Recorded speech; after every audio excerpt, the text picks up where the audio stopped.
ಏನೇನ್ ಹೇಳ್ಬೇಕಂತೀನಿ ಎಲ್ಲಾರು ಹೇಳಿ ನನ್ ಬಾಯನ್ ಮಾತ ಕಸ್ಕೊಂಡಿದ್ರು. ಅದಕ್ಕೆ ದಯಮಾಡಿ ನಮ್ ಸಿಬ್ಬಂದಿ ಎಲ್ಲ ಚಲೋ ಐತಿ. ಈಗ AC ಸಾಹೇಬ್ರು ಕೂತ್ ಆದೇಶ ಮಾಡ್ತಾರೆ DS ಮಾಡಿ ಅವ್ರು ಹ್ಞೂ ಅನ್ನಬೇಕು, ತಹಸೀಲ್ದಾರ್ ಮಾಡ್ತಾರ ಹ್ಞೂ ಅನ್ನಬೇಕು, ಮೇಲಾಧಿಕಾರಿಗಳು ಹ್ಞೂ ಅನ್ನಲಿಲ್ಲ ಅವ್ರು ನಡೆಯಂಗಿಲ್ತಮ್ಮ. ಈಗ ಅವ್ರು ಹೇಳಿದ್ರ ನಾ ಎಂದು ಮೀಟಿಂಗ್ ಅದು ಬರಾವಲ್ಲ. ಮುಂಜಾನೆ ಫೋನ್ ಮಾಡಿದ್ರು ಗುಂಡಿಗೆ ಸಹಿಸಲಪ್ಪ ಬಾ ಅನ್ನೋದು. ಅಂಜಿ ಓಡಿ ಬಂದ ನಾಳೆ ಎದರಾಗ ನನ್ ಶಿಕ್ಷಾರತ್ ಹೇಳ್ತು. ನಮಗ ಸಂಸಾರ ಸಾಕಾಗ್ಯಾವ. ಈಗಿನ ಹುಡುಗರಿಗೆ ನಾವ್ ಹೇಳ್ತೀವಿ ತೆಳದೈತಿ ಹೇಳ್ತೀವಿ, ಆದಷ್ಟು ಬಂದೋಬಸ್ತ್ ಮಾಡ್ಕೋತೀವಿ.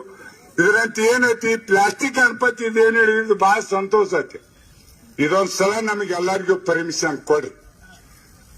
ತಂದವ್ರು ಬಡವರು ತಂದು ಸಾರ್ತಾರೆ, ಅವು ಉಪಯೋಗ ಮಾಡ್ಕೋತಾವ.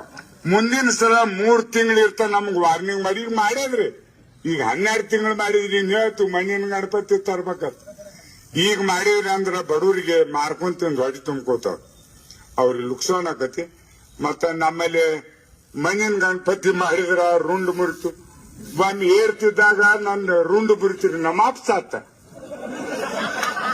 ಹೌದ್ರಿ, 5ನೇ ಇದ್ದಾಗ ಕೈ ಹಾರ್ತ ನನ್ನ ಕಾರ್ ಗಾಡಿ ಕೂಡ್ಸಾಗ ಎಕ್ಸ್ಟೆಂಟ್ ಆತ. ಗಣಪತಿ ಎಲ್ಲಿದ ರುಂಡ ತಂದೈತಿ, ಅವ್ನ ಗಣಪತಿ ಮಾಡ್ಯಾರ ಕೆಟ್ಟ ಅಲ್ಲ, ಆದ್ರೆ ಅವನ್ ಸಂಶಯ ಕಾಡಕತೈತಿ ನಮಗ.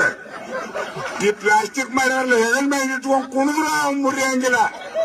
ಈ ಮಣ್ಣಿದ ಕೈ ಅದು ಮುರಿತಾರ, ತೊಂದ್ರೆ ಹೆಚ್ಚಾಕತ್ರಿ. ಅದಕ್ಕೆ ನಾ